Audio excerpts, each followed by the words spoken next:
Welcome to the This Mum Loves Tech podcast, the go-to show for female business owners who want to simplify tech and get the support they need to grow their online businesses with confidence.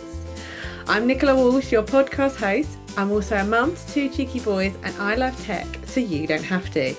I'm here to share actionable tips, tools and strategies that will help you streamline your business and make the tech work for you. So whether you're watching after the kids have gone to bed or listening while on the school run, let's dive into today's episode and make tech that little bit easier. Hello everyone and welcome to another episode of This Mum Loves Tech. And I'm super excited because today I have Amma with me from On Your Own Terms, and she's going to be talking to us about website legals. Now, before you kind of think, oh my God, I can assure you that Amma makes this super easy to understand and really clear what you need and why you need it. So yeah, Amma, huge thank you for coming today. It's my pleasure. Thank you for having me. So before we get on to the legal stuff, tell us a bit more about you and how you got into all this, because obviously people will learn quite quickly from your accent that you are not from the UK. I am not from the UK. I'm actually born in Romania, which most people don't know from the accent, but from the accent you can probably tell that I spent most of my life in the US, so that's where it comes from. People tell me it's gotten softer though, the accent. So it's a bit of a hybrid now. I've been in the UK for almost 11 years. It's been a long time. Oh yeah, I didn't know about the Romania thing, so that's cool. So you really are world traveled. Yes, I have 3 passports. It's fun times, except when I have to renew them, then it's not so fun. So one of the things I know that people often say to me when I point them in your direction, because I point a lot of people in your direction, is how do you know about UK law if you're American? So I have 2 law degrees, and both of them are from the UK. I'll start at the beginning. So when I was at university in the US in North Carolina, and there was a study abroad program in London that I found out about, and I wanted to do it. So I looked into it, and there was an internship component to it. And there was an application form of what are you interested in, so we can try to place you with one of our internship providers. And at the time, I was an economics student, so I said something business related, maybe in the intersection of business and healthcare. And somehow I ended up getting placed in a corporate legal department for a consumer goods company. And yes, they had some sort of healthcare kind of related products, but it was a legal department for a consumer goods company. But that actually launched my career, and I didn't even ask for it. It was great though. And in one of the very first weeks that I was there, one of the lawyers on the team said, come review this contract with me. And it was for this software program that they were adopting to make contracts easier for the legal department. I asked him a question about metadata. He decided I knew everything there was to know about tech because the lawyers there didn't.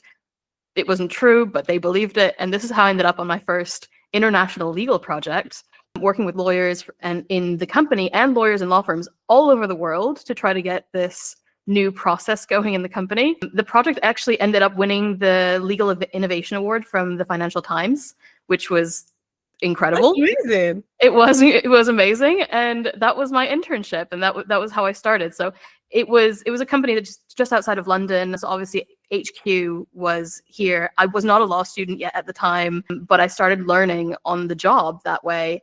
And it was trial by fire, but it was an incredible experience. And then I went back to the US, finished my degree, got a job. And a year later, I got a phone call from my former boss saying, hey, you know that project you worked on, it's getting bigger. I want you to come work for me. I'll create a new role for you and I'll pay for you to go to law school in London. So I said, yeah, sure, why not? 3 weeks later, I was on a plane. So that's how I ended up coming to the UK. Got 2 law degrees in London, which obviously is English law, but from the very beginning of my legal career, everything I've done was international.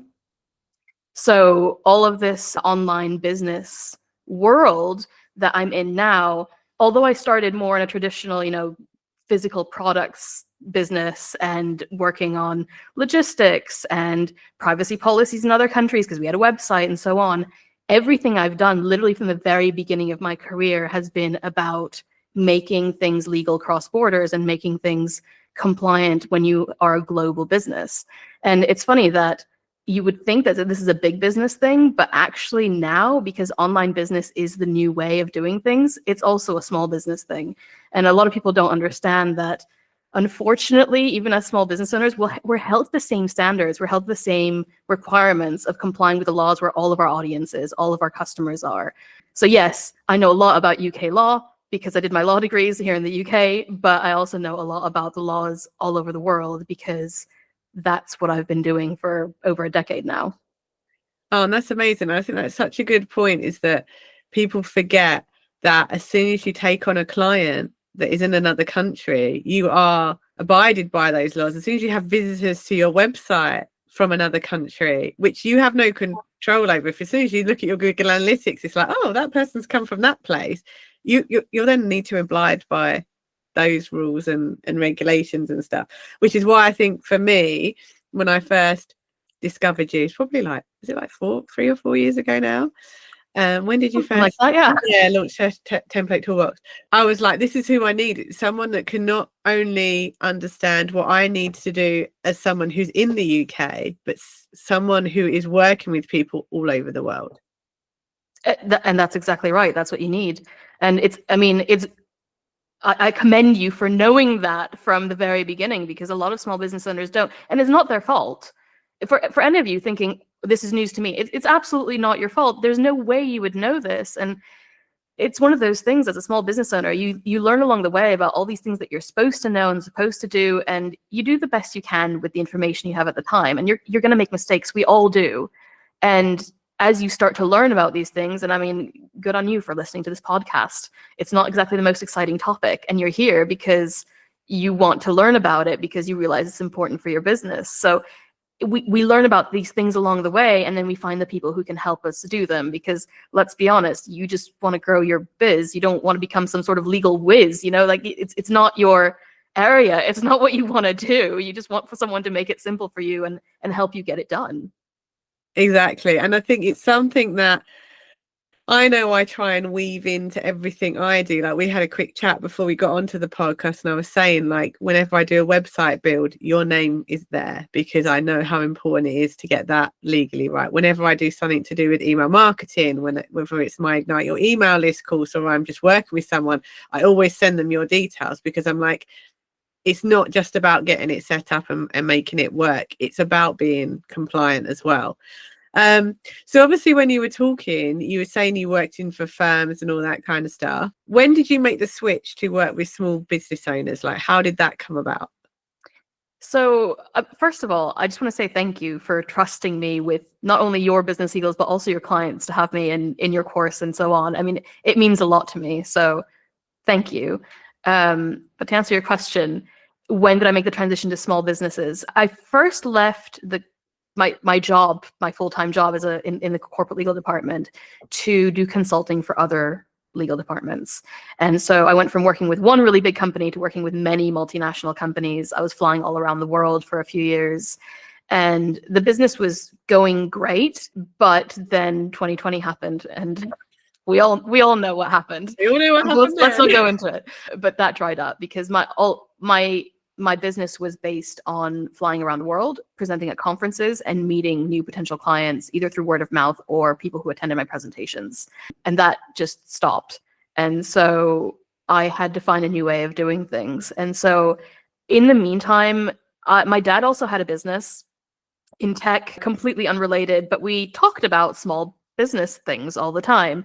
And around my first or second year doing the consulting thing, he was talking about how difficult it is to get clients to pay, and dealing with all sorts of problems where people don't agree to the terms, or, he doesn't want a contract because it's too difficult to get someone to sign it, and so on. And so around this time of 2020, he had a client that refused to pay. And we're not talking a small amount of money. We're talking about in the mid 5 figures, refused to pay. And I said, you know what, this is what I do. I used to negotiate multi-million dollar pound contracts. I can get this person to pay. Give me the phone number. I'll pick up the phone. I'll get him to pay.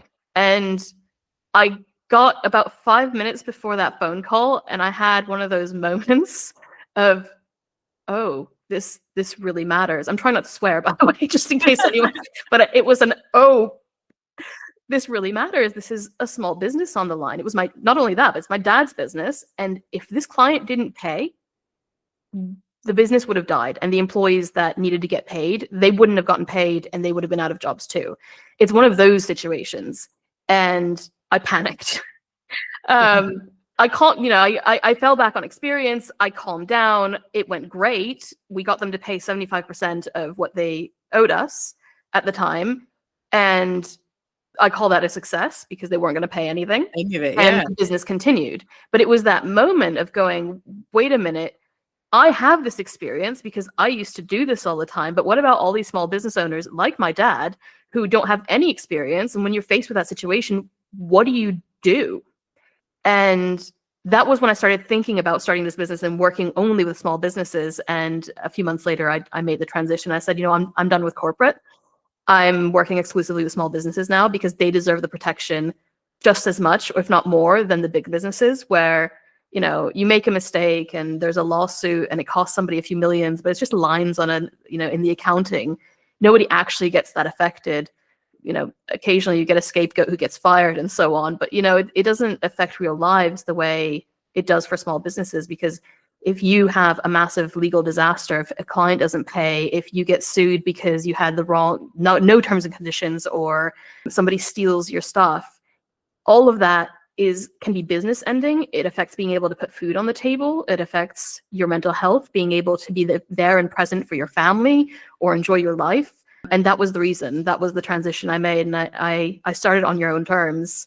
And quite honestly, my former legal colleagues in corporate told me I was absolutely insane and that there was no respect for legal in small business. And I can tell them they're absolutely wrong. Yeah. And I think I do love that story because I think you're right. Like a legal dispute for a big company, like I'm thinking about when you wanted to change contracts for like your broadband or something like that, and or your mobile phone or something, and you phoned up and you've argued about it, and they're like, oh yeah, well we'll do it for this price, because actually for them, or in car insurance or something like that, the price that they can take a hit of whatever it ends up being that they then offer you to keep you as a client or whatever. But as a small business owner, you can't do that. You can't take that hit. So you need to have your legals tight and clear. And what was the main reason why I turned to you is because I'd actually got some legal contracts from somebody else when I very, very first started. I did not understand a word of them, and I couldn't work out whether it was covering what I wanted it to cover. Like I knew in like plain English, well, I was going to give them access to this, and that meant that they could have it for life. But obviously, if the company goes down, that's not life. So what does that mean? And things like that. And then I was doing Tech Pixie course, and I put a post in there. Does anyone know anyone who does legal stuff? Because I've just got these contracts and I don't understand a word. And someone sent me to you, and you were literally just starting to offer the template toolbox, which we'll go on to in a minute. And I just read that first contract and I was like, oh my God, I actually understand what this is saying. Because again, there's no point having a contract if you and the person that's signing it don't know what they're agreeing to. And so many of the big business ones, they just kind of wrap it in legal jargon, as I'm going to call it, so that you don't understand. Yeah, let me be perfectly blunt. This is an industry of lawyers who really love their job security, and the more complicated they make it, the more you have to go to them to explain everything, to deal with it. If you get a threat or a lawsuit or whatever, you have to go back to them, you have to pay them more. And it's a very tight-knit, longevity situation. The more confusing I make it, the more you rely on me, and therefore you're going to pay me more money. And it's absolutely insane. There's no reason for it other than they feel like it, and they use it to ramp up their rates. And paying $500, pounds, whatever, for a 30-minute consultation is ludicrous. It's ludicrous. When really they're just regurgitating the same information they've told 5 other clients that day, and absolutely doesn't make any sense. So one of the things that I got involved in early on in my career is an organization called World Commerce and Contracting. They're a nonprofit. They're a global standards organization that do a lot of research into contracts and best practices. And I got involved with a team from there that is called Contract Design. And a lot of the research around it is showing that simple contracts that are understood actually statistically result in fewer legal problems. And that's one of those things that I said, yes, this makes sense. And that's where I took it from. And I said, I'm running with this because people deserve to understand what they're signing up to. All of this, smoke and mirrors, we're going to make this so complicated with notwithstanding the aforementioned blah, blah, blah. If you don't understand what you signed up to and the person whose business it is doesn't understand what you signed up to either, what's the point? You might as well have nothing, which is not a good thing either, don't get me wrong, but why can't we just use contracts as what they were intended to be in the first place? I agree to this, you agree to this, let's put it in writing so we don't forget. That way, when somebody doesn't remember correctly, or we go back and forth and say, well, I thought this and you thought that, it's there in writing. So it should be simple. It's just a recording of what was agreed. It doesn't have to be scary or secretive or somebody trying to trick somebody. That's not the point. Yeah, exactly. And I think going back to some of the things you were saying about international law as well, because one of the things I noticed on your contracts was there was a section where it's all in capital letters. But what's great when you have your contracts is you have these hold my hand videos where you actually explain what each part is and how it's going to look and why it needs to look that way. And I was like, oh, okay. Because I think, is it something in America that it needs to be capitalized or something like that for their laws? Yeah. It's one of those things. It's just, again, if you ever buy any template from me, whether it's as part of the membership or individually, there are 3 hold my hand videos. The first one talks you through why you need that contract and how to use it. The second one talks you through because it's all a tech-based one, you answer a bunch of questions about your business. It talks you through that process of how to answer the questions. And the third one, as you said, walks you through the document itself and why things are there and how it protects your business and so on. I won't go into why it's all capitals and so on because it doesn't matter for this episode, but that's what we're talking about, and that's why it's there, because people need to understand their legal protection, not just here's a document, slap it on your website. Well, and also that to not change it as well, because sometimes you see those kind of things. It's like, oh, why is that all in capitals? I'm going to change it. Capitals. That's scary. Yeah, exactly. But because you have that explanation, you're like, oh, now I get it. And then also you can then explain it to your client if they question it. Yes. You can say, oh, it's there because. And I know, like for the email marketing, I asked you about why people need to have a website terms of use, even if they don't have a website yet, because of what else that protects. And I literally just copied and pasted what you said, because I was like this is why. So now you know why I'm recommending it. And it's like, you don't have to do it, but here is why you should, kind of thing. And it's all of that kind of just educating and understanding why all these things are needed and why you need to have them written in certain ways and all that kind of stuff. And it's all that thing of just understanding what it is that you're agreeing to. And I think that's what it all comes back to, isn't it? Yeah, absolutely. And just having that, it gives you a lot of confidence when you understand your own business, whether it's your legals or your tech, which is a lot of what you do. Just having that confidence of knowing why things are the way they are and how you can fix things or explain things to a client that questions it. It matters so much just to be able to do that. Yeah, and like you said, that's why I do that with the tech as well, because there's no point having something in your business that you don't understand how it works. And that goes as well as the websites and the email marketing and all of that. It goes down to the contracts as well, because as you were saying, if you have something that both you and your client understand, you're more likely to you'll stick to it, and there'll be less disputes because they know what they've agreed to when they signed up, and they know.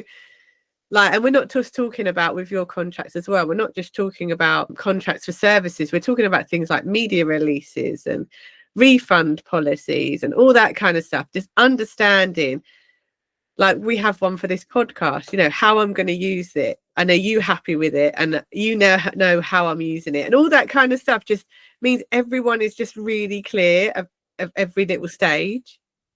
Yeah, and that's what it's about. It's just about clarity and having a written record, because everyone's memory is like a sieve. We all remember what we think is important, right? Even if you think you have a perfect memory, you're human. You don't. You remember the things that were important to you, and somebody else remembers the things that were important to them. And just having a record to go back to it just makes it so simple. If you ever do have a disagreement, having a written I say a piece of paper, but it's usually on a screen these days, but having something to refer back to makes that conversation so much less personal.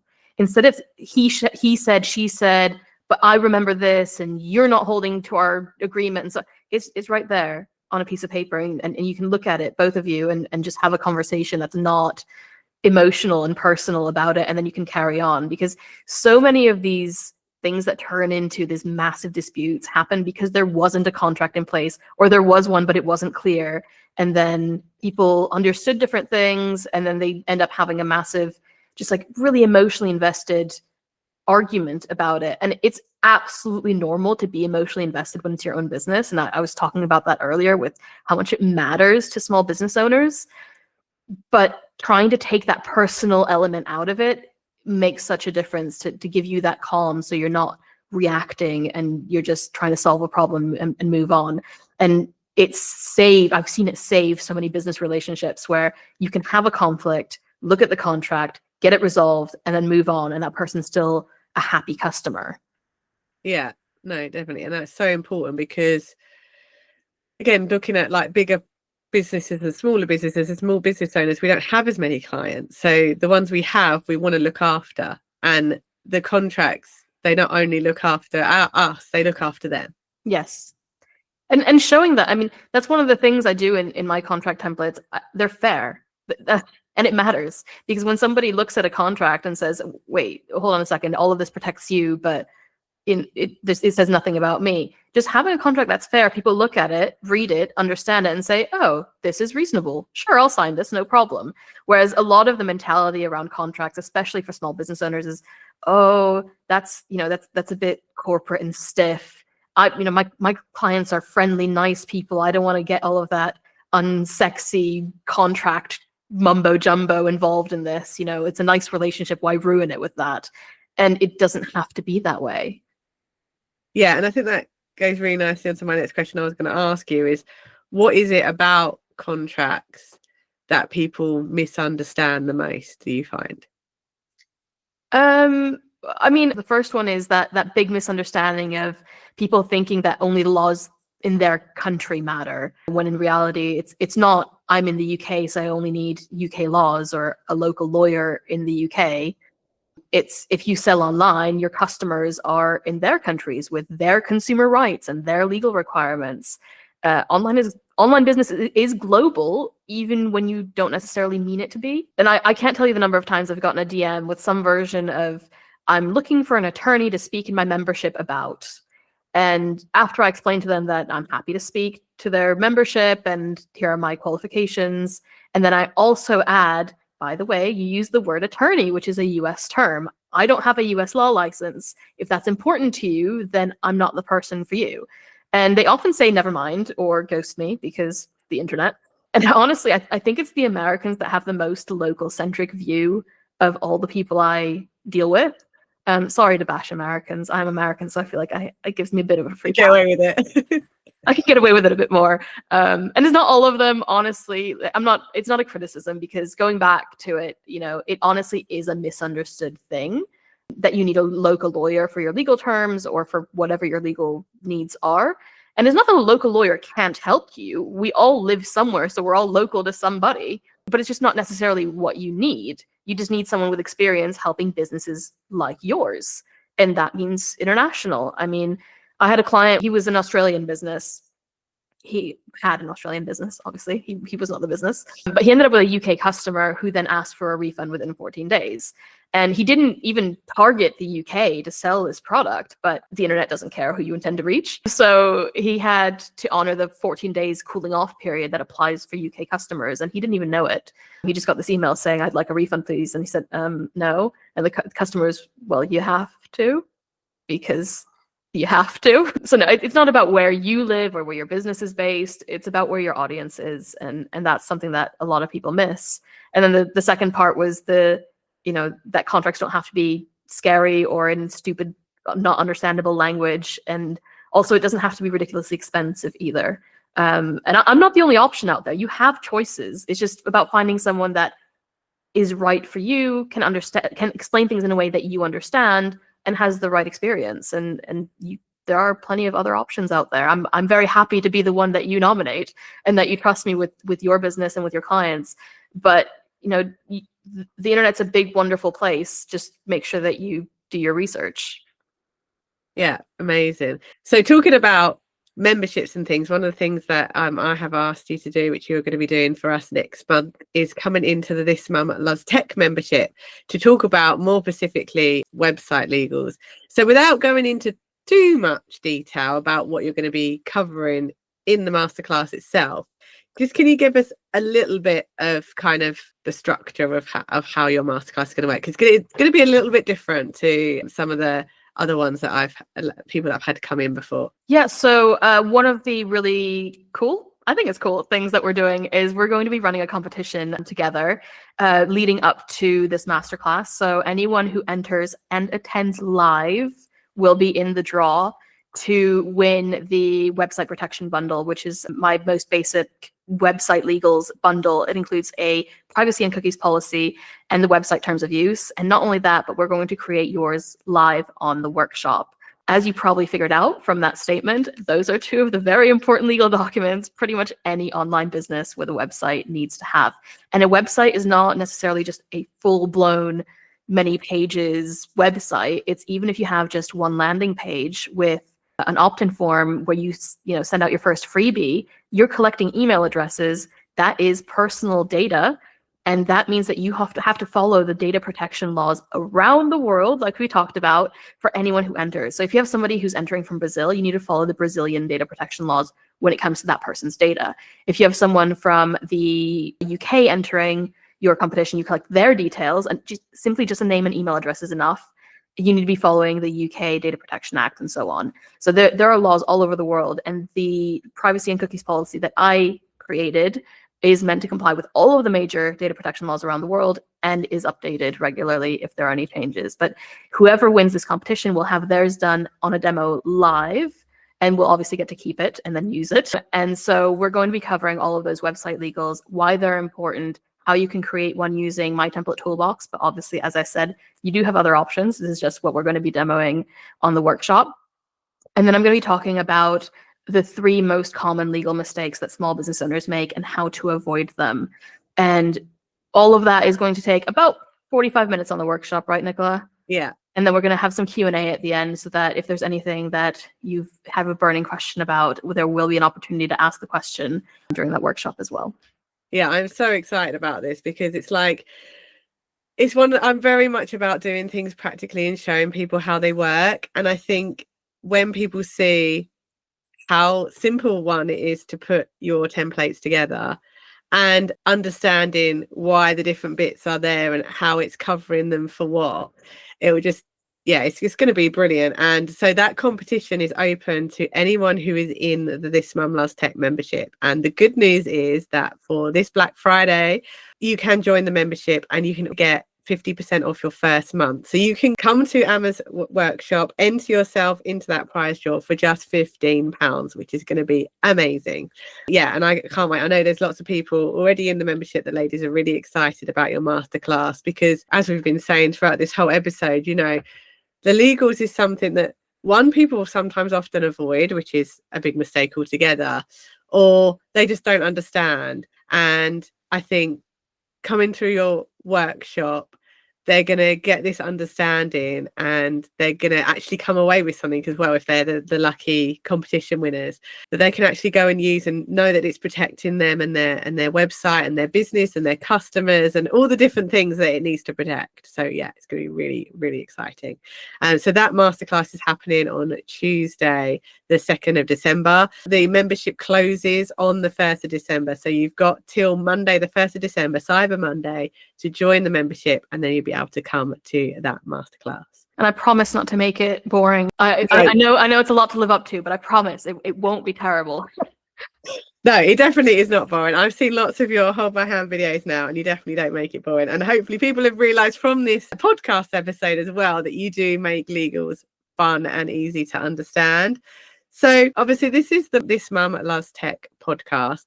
So I can't let you go without asking, what is your favorite tech tool and why? Well, I mean, actually, we haven't talked about your template toolbox. So maybe if you want to just give a quick bit of information about what's included in that, and then maybe one of the tools that you've used to help you bring the toolbox to life. I mean, honestly, my first instinct was to say, can I choose template toolbox? It is the tool I use the most. So if you don't know what it is, it's my tech-powered contract builder. And by contract, I mean also things like website policies, basically all legal documents. And it creates those documents for you in minutes. And all you have to do is answer a lot of questions about your business that are written in plain, simple English. Most of them are multiple choice. Anytime it's fill in the blank, you get examples so you can figure out how to word it, just copy and paste and modify it to your business. It is super simple. And it doesn't give you, stress-induced tremors trying to deal with your website legals.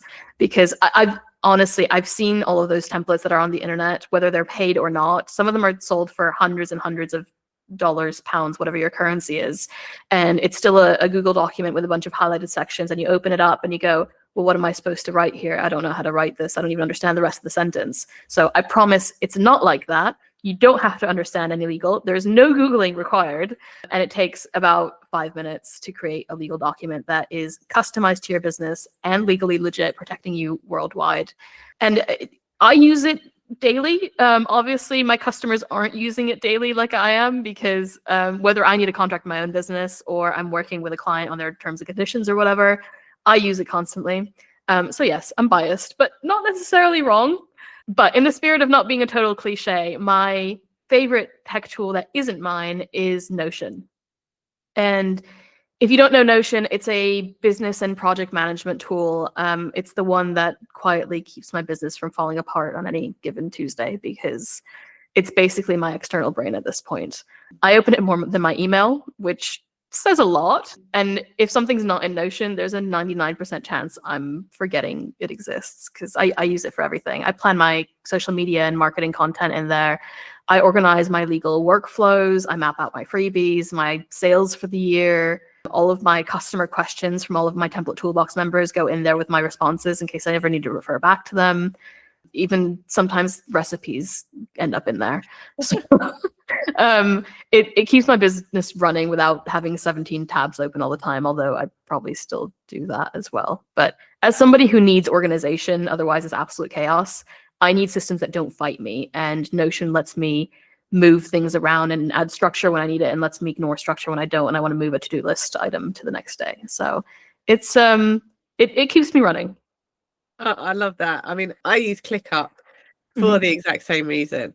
And I do think it's about finding, when it comes to project management tools, the one that works for you, because it has got to be like the output of your brain, so that you can then switch off knowing that, you have got it noted down somewhere, so that when you come back to it tomorrow, you know where you were at and what you've got to do, and it's got records of things you've done before and all that kind of stuff. So yeah, it also has to not be more admin to run it than to actually do your work.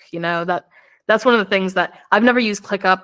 I mean, you've just given a recommendation. I use Notion. That's my recommendation. But obviously there's a tons of them out there, and it has to be something that works for you and with you, whatever your style is. And I don't think there's any one that's terrible or the best. Yeah. It's just whatever works for you.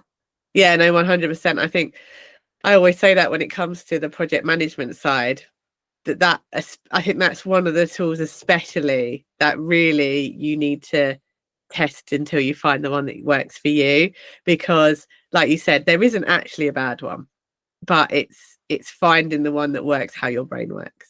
Yeah, and doesn't cost a fortune. Exactly. And I can attest to Template Toolbox being super quick, because I was on a call with a client earlier this week, and she was putting a new landing page together. Obviously, we said about needing to do the privacy policy and website terms of use, and we was able to whiz through it, get the templates created, put them on our website, and all done within the one call. So that's how quick it is to like go from nothing to having it all sorted. So that's what I like to hear. Definitely one of my favorite tools up there. So I just want to say a huge thank you, Emma, for coming onto the podcast today. I think it's been a super interesting conversation, and just hearing your passion about why you want to make the legals so easy for people to understand as well is, I think, what makes you quite unique in, you're doing all this legal stuff, which is quite serious, it is important, but you can bring this kind of understanding, care and personality to it that just makes you feel like you're in safe hands. Oh, thank you. That's so kind. Where can people find out more about you and about Template Toolbox if they're interested in it, or just on your own terms in general? So the first place is the website, onyourownterms.net. It is .net, not .com, if you're trying to find it. And I'm sure Nicola's going to link it below this episode, I think. Yeah. Definitely, yeah. Yeah. I also have a brand new free resource called the Legally Legit Digital Product Checklist. It's a complete step-by-step roadmap to create, launch, and sell a digital product with all of those legal essentials handled along the way. So from the idea in your head to getting it out in the world, the checklist covers what to do, when to do it, and how to stay protected as you go. And what makes it different from all the other digital product checklists out there is that it does cover the legal must-haves that a lot of those launch gurus who say that you can retire in Bali, they skip them. So that way you don't miss anything major and regret it later. And if you're a service-based business, it does absolutely work for you as well. Just replace digital product with digital service, because a lot of digital services are packaged as a course, a product, or a package of services. So I'm calling it digital products, but it absolutely does work for service-based businesses as well. The freebie is actually so new that you won't find it if you just go to my website right now. It might by the time you watch a recording of this, but it will be linked in the description of this episode so that you can just go ahead and grab it right away. And you can also find me on Instagram, where you'll find free content to help you legally protect your business, of course. And that should be linked somewhere below as well. But there's all those ways that you can get in touch with me or check out the products. And we'll put a link to Template Toolbox directly as well, although that one is on my website. It's all over my website. Yeah, definitely. So you're on your own terms on Instagram, is that right? Yes. On your own terms on Instagram. It is with underscores, though. So that's why I usually link it, because if you just misspell it a bit, then it's hard to, or miss one of the underscores. It's a bit hard to find. Yeah. Yeah, and then like Emma said, all of the links will be underneath the episode in the show notes. But that freebie sounds amazing, because I think, like you said, you do I've done lots of courses and things in this, and it's kind of been an aside of, and you need to get like the terms and conditions, and that's kind of all that then gets mentioned about it. But it's actually to have a roadmap of when you need to get what at what time to make sure you're covered throughout the whole process. I think it's going to be a brilliant resource, one that I will be sharing throughout my community for sure. It's from my Notion board. It's what I've been using myself every time I publish a new digital product. So believe me, it works because I use it. Amazing. I think it's going to be a really useful resource for everyone to understand, like you said, where it fits in the process, because sometimes you're like, you get to the end and it's like, I better quickly get some actual terms and conditions for this. But the good thing is, because I know I have been guilty of it, like when I was doing the stuff for tech school and someone said, I want to go ahead, and I was like, I don't have terms and conditions. The good thing is with Template Toolbox, within about 10 minutes, I had those terms and conditions done. So I know I've always got that safety net there of knowing that I can create templates quickly, but that I know are going to actually protect my business. And I know personally that you've just made the legal side of protecting my business so much easier. I don't know what I would be doing if I hadn't have met you. So I love hearing that. I really do. It's so great to know that it made a difference in somebody's day-to-day business operations. And I know it's a cliche to go, oh, thank you, I love hearing that. But honestly, I mean, without that feedback, I don't know if I'd have kept doing it, because when you send a product out into the abyss and nobody gives you any feedback, you're like, does anyone really care? So it means so much to me to hear that kind of feedback, and know that not only do you like the product and it's useful, but saying things like, I was done in under 10 minutes. I'm achieving the things I set out to achieve. So thank you for that. And I hope many more people find use in it. And I'm sure they will. I know lots of my clients have, because like I said, I'm always recommending you as well. And it just means that for me, when it comes to the legal side, I just know it's sorted. It's just one of those things, like I have an accountant for my accounts, because I just want to know that part is looked after. I know that legally I'm covered. I know my money is all sorted. The rest of it I can then, work through myself. But knowing that those kind of key important areas are covered, just like you said, takes that weight off your shoulders of knowing that everything is doing what it needs to be doing in the background. Much like the tech as well. So yeah, thank you, Amma, for coming on the podcast. It's been brilliant to have this conversation. And please do check out Amma on your own terms. And if you've got any questions for her, she's always very happy to answer them. I hope don't mind me saying that, Amma. It's true. And yeah, thank you. And I hope to see you on another episode of This Mum Loves Tech.